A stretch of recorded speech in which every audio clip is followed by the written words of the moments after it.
What up, what up, what up, fellow agents? Pure Prime here. Hamish just finished his state of the game, and there are a few nice additions coming. And of course, the skills.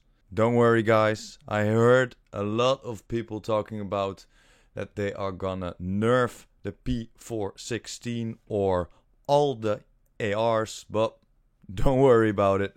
It's not happening, guys. So that's out of the way.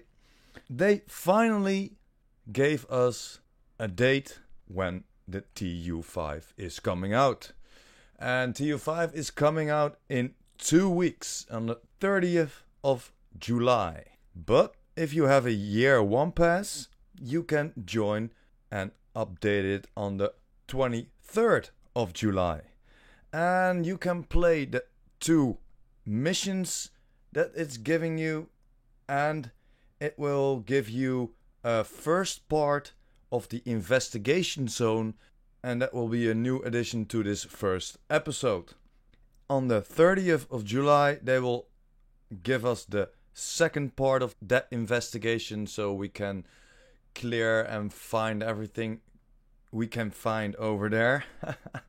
Within these new investigations, we get weekly rewards, and there are some secret rewards, and they don't want to talk about it, but we're getting some premium rewards, some backpack trophies, and some loot, of course, some gear, but it will be the same as the raids, like the loot system, so only the best loot that will drop from weekly rewards. And let's talk a little bit more about the expeditions, shall we? It's PvE, and they are focused on puzzles, logic, and investigations, of course. And they mentioned they are bigger than the regular investigations within the game right now.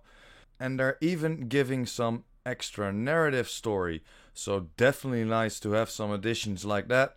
And you will get some secret loot, like I said, some premium rewards after finishing the investigation, and you will get some backpack trophies and of course the regular loot. For the year 1 pass holders, there will become 2 extra classified missions, so that's pretty cool. Hopefully some better backpack trophy than the last. But yeah, that's my personal opinion, of course. And let's get over to the skills, guys. They're not changing the skills, they're not buffing it or not nerfing it like they have on the PTS right now. So most of the builds you have seen online now are pretty accurate. They're fine-tuning it right now, and just like they said, not winter is coming, skills are coming, guys. So prepare. Go for those mod runs. Go for those skills from the turret, who shoots, of course, and the attack drone. And I think that's the best choice to go and farm for. And of course, farm for a skill build. Try and make a skill build. And they have removed, guys, they have removed the minimum hard cap from 10 seconds to 3 seconds for all skills. So if you go totally mental on skill haste, you can use a lower cooldown skill, for example the pulse, and push that down to 5 seconds. So that's gonna be pretty awesome, And the pulse effect will not count as a status effect anymore. So when the new exotic gloves come out, it will not react to the talents. And just like you can't blow yourself up anymore with the skills and the gloves equipped, like all those funny ass videos online. Okay, then we're coming to the foam grenade, and the foam grenade radius is increased from 2 to 3 meters. Then we're coming to the assault drone, and the assault drone will get a base damage buff from 22.5%. The duration will get a buff from 100 seconds to 300 seconds, and all turrets, so not only the assault turret, but all turrets will get a 100% health buff. And let's go to the drones. The Striker Drone in particular. The base damage of the Striker Drone has increased by 7.1%. That's not a big of a buff, but they increased the Blitzkrieg powder damage variant from 200 to 600%. So that is gonna be a very nice addition. And of course for all the drones, so not only the Striker Drone, but for all the drones, they increased the duration from 120 seconds to 300 seconds.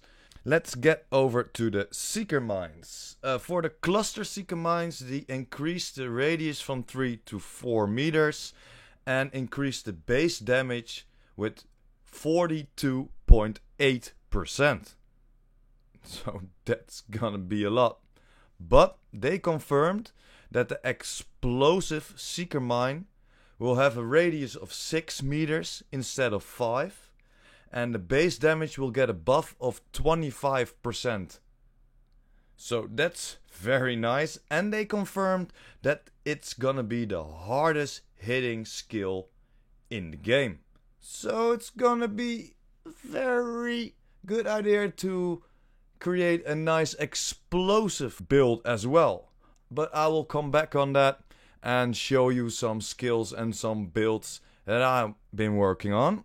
And all Seeker Mines will go from 120 seconds to 300 seconds duration. The Firefly, the Burster Firefly, will get a buff of 6.7% base damage. It's not that high, but yeah, it's a little, so that's nice. But now to the pulse, guys. That Scanner Pulse, man, they talked about it.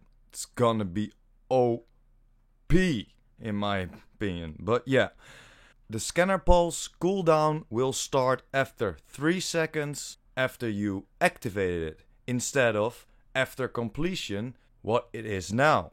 So if you buff your skill haste or cooldown, you can run around and pulsing everybody. Man, I mean, that is a very nice addition. If you are running Spotter on your mask, it's gonna be very OP. They're gonna step back to the old days, the Division 1 behavior with the pulse. So I'm liking that a lot, guys. And then we're coming to the Banshee Pulse. They nerfed the cooldown from 40 to 60 seconds. And all the radius increase mods will not affect the Banshee Pulse anymore. And for the Chem Launcher, the Riot Foam radius increased from 1.5 meters to 3 meters. So it's gonna be a lot more easier to capture your enemies. And of course the flashlight is coming. And yeah, that will be an addition on your pistols, of course. And they talked about an apparel event as well coming to TU5, so I'm curious what that brings. They talked about shorts, so yeah, let's see. There is a lot more coming, but these are all the important things they talked about. And of course, I'm gonna let you know with all the patch notes what all the changes are. That's it for today, guys. Thanks for watching, hope you enjoyed. Don't forget to smash that like button and hit that subscribers button. And of course that notification bell. Pure Prime out.